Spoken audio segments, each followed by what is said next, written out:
Assalamualaikum warahmatullahi wabarakatuh. Berjumpa kembali dengan saya tentunya di cerita horor. Bagaimana kabar kalian? Semoga baik-baik saja ya, dan dijauhkan dari berbagai mara bahaya. Amin. Nah, bagi kalian yang belum subscribe, silahkan subscribe terlebih dahulu supaya tidak ketinggalan cerita-cerita seram selanjutnya.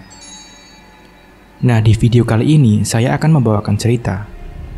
Sebelum mulai ceritanya, seperti biasa, di dalam cerita ini semua nama dan tempat disamarkan demi menjaga privasi. Langsung saja, seperti apa ceritanya? Simak video ini sampai habis. Daripada penasaran, tak usah kelamaan lagi, kita masuk ke ceritanya.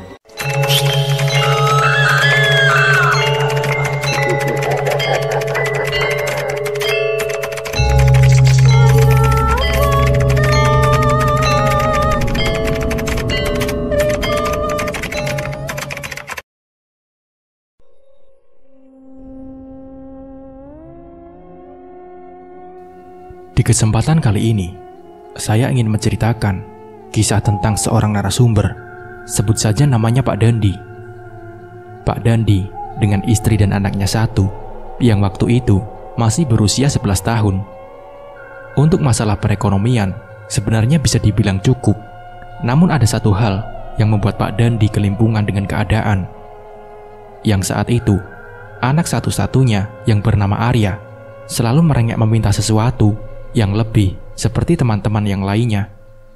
Arya yang ingin membeli mainan, membeli sepeda yang baru seperti teman seusianya. Tapi kenyataannya yang dialami Pak Dandi ini sangat sulit untuk mencukupi dan memenuhi keinginan anaknya. Pak Dandi yang kesehariannya hanya sebagai kuli panggul, hasilnya hanya cukup untuk membayar listrik dan juga untuk makan sehari-hari saja, belum bisa untuk menyisihkan sebagian hasil kerja ini. Pak Dandi butuh waktu untuk menabung terlebih dahulu, dan itu pun harus berminggu-minggu agar keinginan anaknya terpenuhi. Pak Dandi rela bekerja sebagai kuli panggul sampai tidak makan selama 3 minggu karena uang yang dihasilkan harus ditabung untuk membeli keinginan anaknya. Mohon maaf Bu, Bapak nggak bisa ngasih uang lebih sama Ibu. Uang ini harus kita tabung buat membeli keinginan Arya, kata Pak Dandi kepada istrinya. Iya Pak, nggak apa-apa. Yang penting keinginan Arya bisa kita penuhi, kata istrinya. Pak Dandi selama 2 minggu penuh bekerja dengan gigih, berangkat pagi pulang malam. Selama 2 minggu pun tidak makan nasi. Perutnya hanya diisi dengan air putih dan 1 potong ubi rebus. Ubi itu pun didapat pada saat dirinya bekerja sebagai kuli panggul di pasar, yang mendapati ubi tersebut jatuh di jalan dan si pemiliknya tidak mengambil. Nah, saat Pak Dandi membeli makan untuk anaknya, 1 bungkus nasi dan telur dadar, anaknya yang melihat itu pun langsung berkata, "Gimana sih Pak, lauknya telur terus, nggak ganti-ganti? Tiap hari pasti telur. Aku itu bosan Pak, lauk telur terus," kata anaknya. Pak Dandi yang mendengar anaknya protes hanya bisa menghela nafas. Harus sabar menghadapi anaknya yang masih berusia 11 tahun, yang belum mengerti perjuangan orang tuanya untuk bisa mencari nafkah untuk kebutuhan sehari-harinya.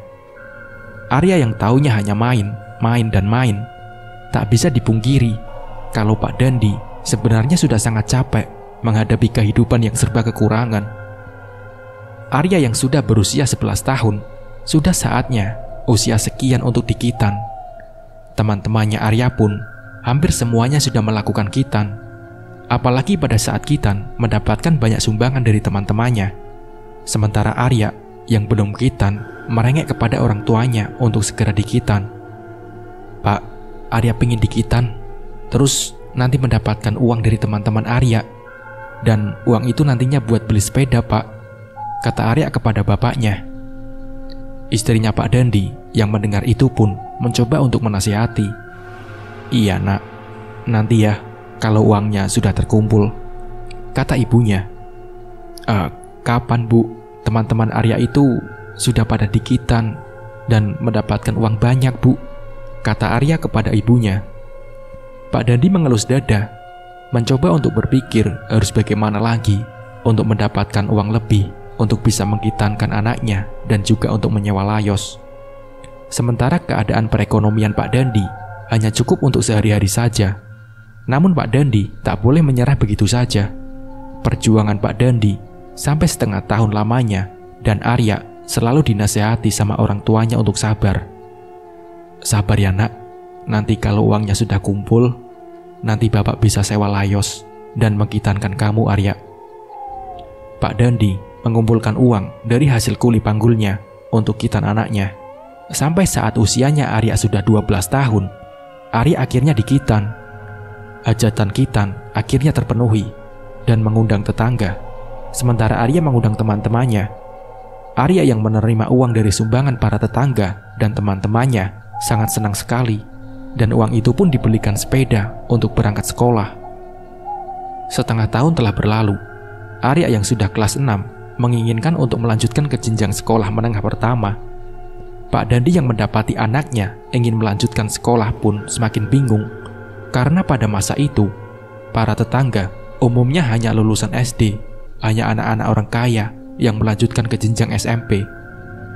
Pada waktu itu juga belum ada yang namanya bantuan dari pemerintah untuk sekolah gratis.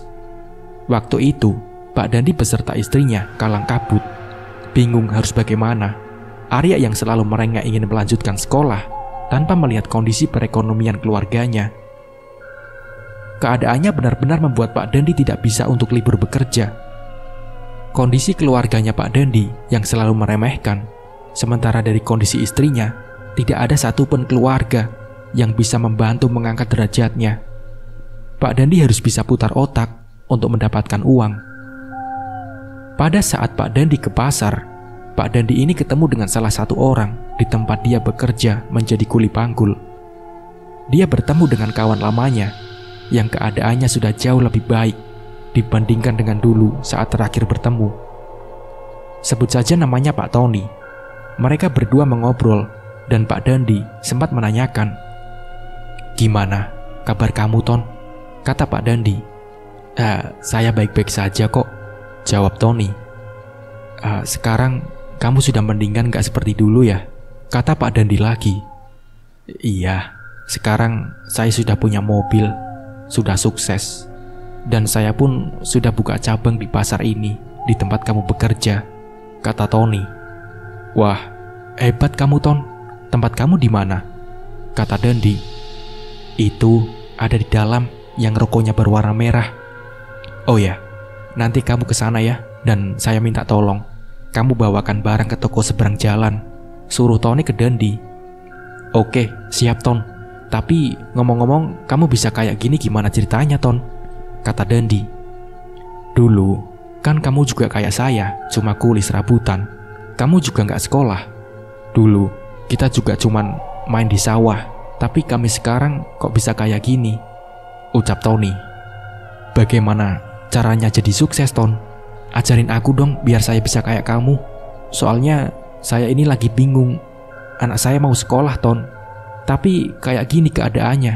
Cari uang buat makan saja susah, apalagi buat sekolah. Kalau nggak ada yang menyuruh, ya saya nggak bekerja. Kadang sehari makan, sehari enggak. Yang penting pokoknya ada untuk anak saya. Kalau saya sama istri sudah biasa nggak makan," kata Dandi ke Tony. "Gini saja, nanti saya kasih tahu sama kamu. Saya kasih kamu alamat, nanti kamu ke sana saja. Namanya Mbah Jarwo," kata Tony. "Ah, buat apa, Ton?" kata Dandi lagi. "Ya, pokoknya kamu datang ke sana saja. Nanti kamu bakal tahu, karena saya sudah datang berkali-kali dari tempat, dan saya sekarang menjadi seperti sekarang ini," jawab Tony ke Dandi.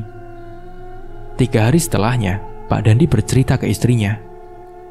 "Bu, kemarin Bapak ketemu sama teman namanya Tony. Dia sekarang sudah punya toko di tempat Bapak bekerja. Dia sudah sukses juga, Bu," kata Pak Dandi ke istrinya. "Kemarin Bapak itu dikasih alamat, suruh datang ke sini," kata Dandi ke istrinya. Untuk apa Pak datang ke situ?" tanya istrinya ke Dandi. "Alamat ini katanya bisa bantu kita, Bu, agar bisa seperti Tony," kata Pak Dandi lagi. "Ya udah Pak, datang saja ke sana. Barangkali keadaan kita bisa seperti mereka berdua? Sahut istrinya Pak Dandi. Di siang harinya, Pak Dandi berangkat naik angkot ke tempat tujuan yang lumayan jauh. Sampai 3 kali limpah angkot. Karena memang Pak Dandi belum punya motor, belum punya apa-apa. Rumah itu pun masih rumah dari bambu yang dianyam. Arya pun di sekolah sering terkena bullying karena kemiskinannya. Hampir setiap hari, Arya selalu dikucilkan oleh teman-temannya. Hampir 3 jam lamanya Pak Dandi berjalan dan akhirnya sampai di tempat tujuan. Alamat atas nama Mbah Jarwo dengan rumah kejawen dan halaman yang asri. Permisi, assalamualaikum. Waalaikumsalam. Silahkan masuk, nak. Dibuka pintunya. Di dalam ruangan itu tercium bau wangian semacam kemenyan dan dupa yang dibakar. Maaf Mbah, itu buat apa? Tanya Pak Dandi dengan menunjuk ke tempat itu yang terbuat dari tanah liat lengkap dengan dupa yang menyala. Oh, itu alat buat saya beroperasi, kata Mbah Jarwo. Oh, begitu ya Mbah. Sampean dari mana? Dan bertujuan apa datang ke sini? Kata Mbah Jarwo. Saya mendapatkan alamat ini dari teman saya, Mbah. Tony namanya, kata Pak Dandi. Oh iya, saya paham maksud kamu datang ke sini. Kamu pergi saja ke area pemakaman di belakang rumah ini. Nanti itu ada pohon besar. Nah, nanti kamu semedi di situ di bawah pohon itu. Tapi kamu harus mandi kembang dulu dan saya bekali kamu nasi putih.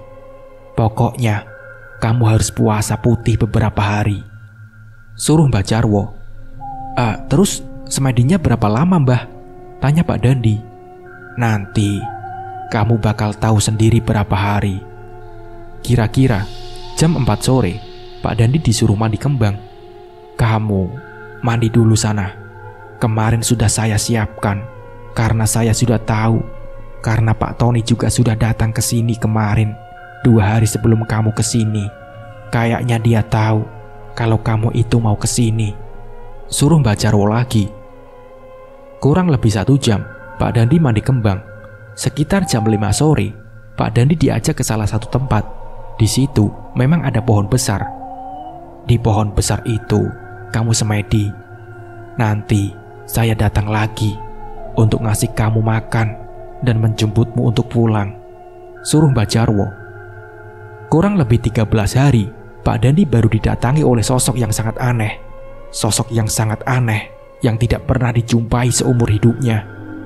Kepalanya hewan, tubuhnya manusia, tapi kakinya seperti hewan buas, antara serigala dan anjing. Tapi tangan seperti manusia.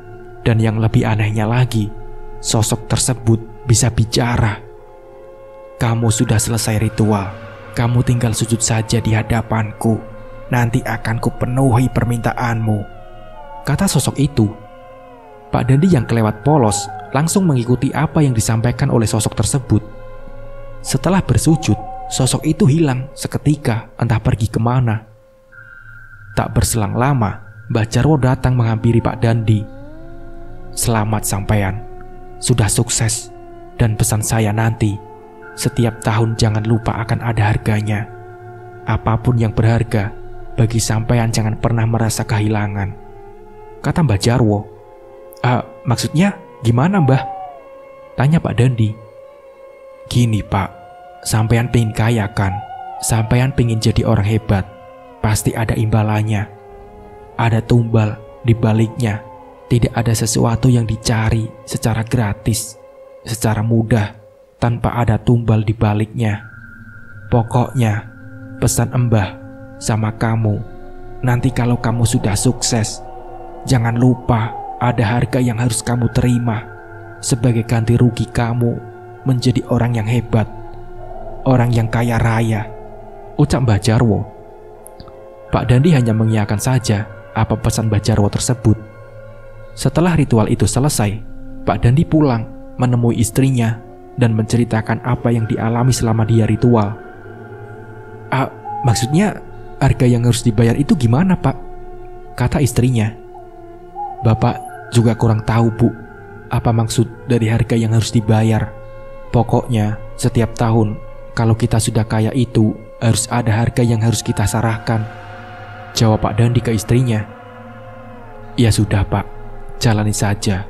Semoga kita jadi kaya ya, Pak, ucap istrinya.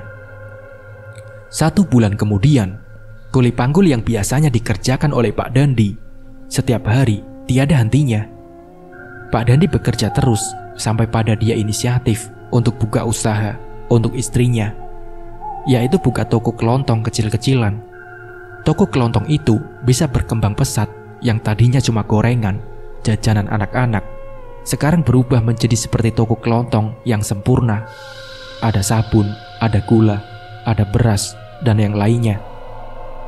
Jadi, dari hasil istrinya mengelola toko kelontong, akhirnya bisa merubah perekonomian keluarganya. Sampai setengah tahun lamanya, rumah yang tadinya dari anyaman bambu direnovasi dibuat seperti rumah pada umumnya, walaupun ukurannya masih kecil. Setengah tahun lebih, usahanya semakin melejit, sampai akhirnya rumah kecil itu dibuat untuk gudang barang dagangannya. Dari hasil usahanya itu yang semakin hari semakin meningkat, sampai akhirnya Pak Dandi bisa membeli sebuah rumah mewah yang tepat berada di samping rumahnya. Kebetulan pemilik rumah itu ingin pindah keluar kota, jadi daripada dikosongkan, rumah itu dibeli oleh Pak Dandi. 1 tahun sudah berjalan, namun Pak Dandi beserta istrinya harus menerima kenyataan kalau anaknya yang sudah SMP meninggal dunia. Teman sekolahnya yang tergesa-gesa menuju ke rumahnya Pak Dandi untuk memberitahukan kalau si Arya meninggal dunia akibat keserempet mobil saat dirinya menaiki sepeda. Istrinya yang mendengar kabar bahwa anaknya kecelakaan dan meninggal di tempat langsung jatuh pingsan. Pak Dandi kelimpungan memanggil istrinya. Bu, Ibu, bangun Bu. Aduh, gimana ini? Tolong, istri saya pingsan. Tolong Pak. Tolong istri saya. Saya mau melihat keadaan anak saya yang kecelakaan, isak Pak Dandi. Setelah istrinya ditangani oleh tetangga, Pak Dandi langsung menuju ke tempat di mana anaknya ini kecelakaan. Pak Dandi yang melihat kondisi kecelakaan dengan kondisi Arya yang kepalanya mengeluarkan darah akibat keserempet mobil yang membuat Arya terjatuh dari sepeda dan kepalanya membentur aspal yang mengakibatkan meninggal saat itu juga. Pak Dandi memeluk tubuh anaknya dengan kucuran darah yang menetes di kepala Arya. Seketika juga Pak Dandi mengingat akan pesan yang disampaikan oleh Mbak Jarwo tentang harga yang harus dibayar atas apa yang sudah dia miliki. Kekayaan yang dia miliki ternyata harus dibayar dengan nyawa anaknya. Rasa sesal di dada yang tak mampu terucap, hanya isak tangis yang terdengar. Pak Dandi yang tidak tahu menau kalau ternyata harga yang harus dibayar harus dengan nyawa. Kabar tentang kematian Arya pun terdengar sampai ke telinga Tony. Sudah, ikhlaskan saja kematian anakmu itu. Istri kamu kan bisa hamil lagi. Tony yang berucap seperti itu dengan santainya tanpa ada rasa bersalah. Sekarang, kamu sudah kaya kan?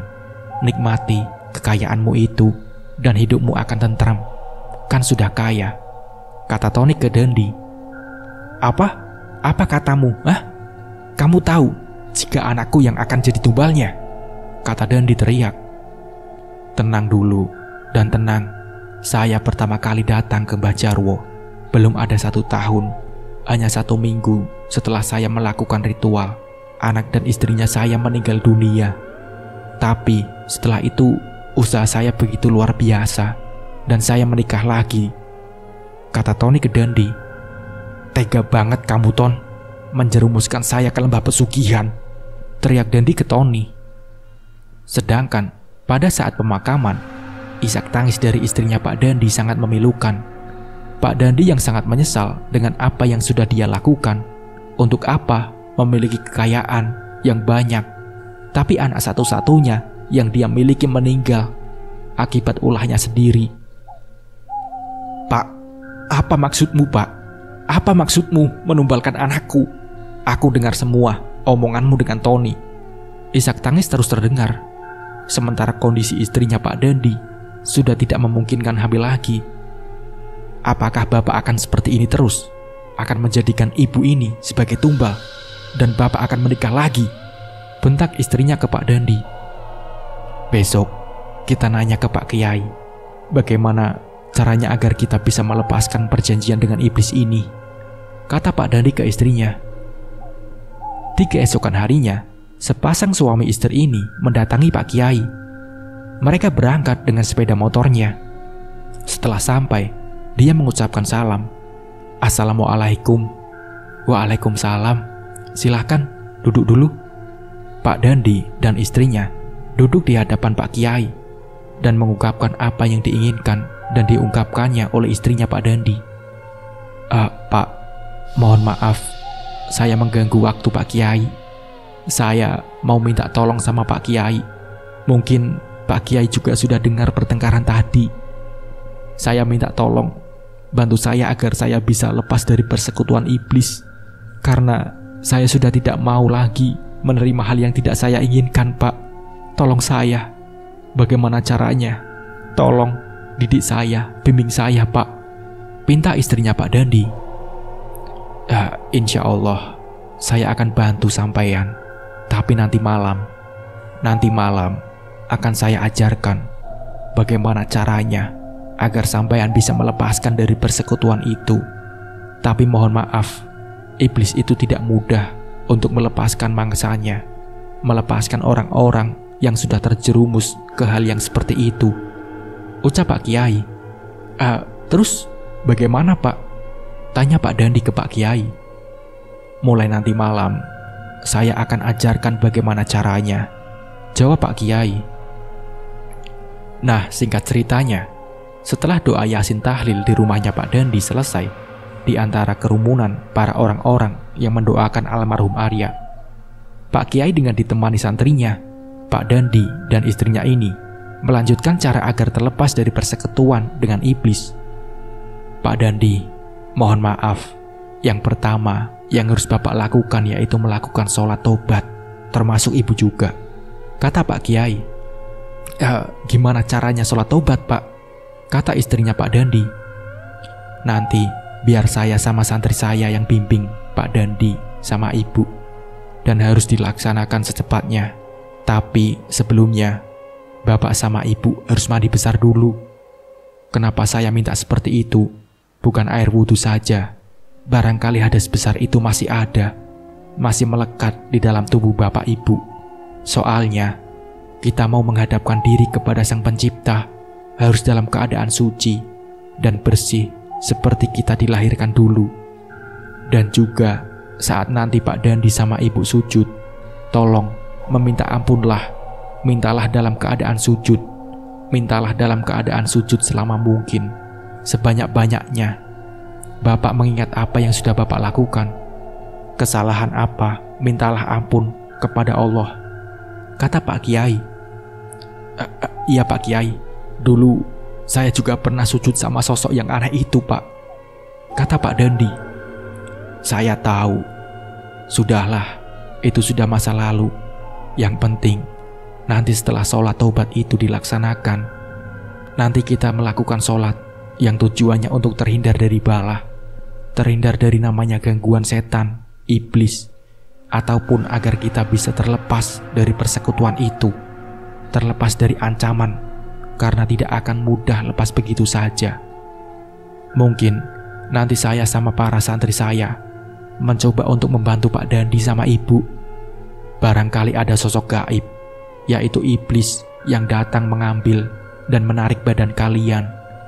Tapi biasanya yang sering terjadi, orang yang sudah terjerumus ke dalam lembah kesesatan, orang yang sudah bersekutu dengan iblis, tidak akan mudah lepas, dan iblis itu tidak akan melepaskan begitu saja orang-orang yang sudah terjerumus ke jalannya, ujar Pak Kiai. Tapi sebelumnya, biar nanti santri saya ini yang jaga di rumah Bapak dan Ibu. Dan buat para santri, pesan saya, tolong ajarkan Pak Dandi sama ibu ini sesuai dengan syariat agama, sesuai dengan tuntunan Allah Subhanahu wa Ta'ala, sesuai dengan apa yang diajarkan Rasulullah Nabi Muhammad. Iya Pak Kiai, kalau begitu saya pamit dulu ya, ucap Pak Dandi dan istrinya. Di malam harinya, setelah sholat taubat, mereka berdua dalam sujudnya menangis, terseduh-seduh, meratapi bagaimana nasib anak yang sudah dijadikan tumbal demi kekayaan yang tujuan awalnya untuk menyenangkan anaknya, justru malah anaknya yang menjadi tumbal. Setelah selesai sholat taubat yang diajarkan untuk terhindar dari gangguan jin iblis atau siluman itu, salah satu santrinya, sebut saja namanya Imam, mendapat serangan dari sosok iblis yang menjadi sembahan Pak Dandi. Imam yang berusaha melawan serang iblis itu, yang energinya sangat kuat, bahkan Imam mulutnya sampai mengeluarkan darah. Suasana rumah benar-benar gaduh, suara dentuman mendominasi rumah Pak Dandi. Untuk melepaskan persekutuan itu, suasana rumah itu benar-benar mencekam. Suara-suara geraman, barang-barang seperti terlempar, suara jeritan salah satu santri pun terdengar. Imam yang sempat mengeluarkan darah karena mungkin kekuatan dari iblis itu sangat luar biasa. Sampai jam 1 malam, Pak Dandi lari-lari minta bantuan karena bingung harus bagaimana melihat pergulatan itu. Imam yang dibangunkan oleh Pak Dandi karena keadaannya sangat lemah, sementara santri yang lain masih bertarung dengan iblis itu. Tak berselang lama, Pak Kiai pun datang dengan segala kekuatannya. Pak Kiai langsung menghempaskan sorban, dan seketika juga iblis itu menghilang. Pak Kiai yang melihat keadaan sangat kacau langsung meminta air putih untuk diminumkan ke beberapa santrinya yang mengalami pertarungan dengan iblis tadi, takut akan terjadi apa-apa. Setelah air putih diminumkan, alhamdulillah, Imam dan santri yang lainnya kembali sehat. 1 minggu setelah doa tahlil anaknya itu selesai, Pak Dandi itu masih ditemani oleh Imam dan santri lainnya. Barangkali ada serangan-serangan yang lain dari iblis yang pernah menjadi sesembahannya. Singkat ceritanya, 100 hari semenjak kematian Arya, Pak Dandi yang sedang berpergian mengalami kecelakaan yang mengakibatkan salah satu kakinya harus diamputasi. Namun akibat dari amputasi itu ternyata menjalar ke seluruh tubuhnya yang membuat Pak Dandi lumpuh. Hanya 1 tangan dan mulut yang bisa digerakkan. Pak Dandi yang hanya ada di kursi roda, tapi dia bersyukur masih diberikan umur oleh Sang Pencipta, diberikan kesempatan untuk bertobat. Sementara kondisi istrinya masih merawat Pak Dandi sampai di usia tua. Dia bersyukur mempunyai istri yang masih berbakti kepada dirinya. Walaupun selama bertahun-tahun dirinya harus di atas kursi roda dengan 1 tangan karena yang sebelah kiri ini sudah lumpuh.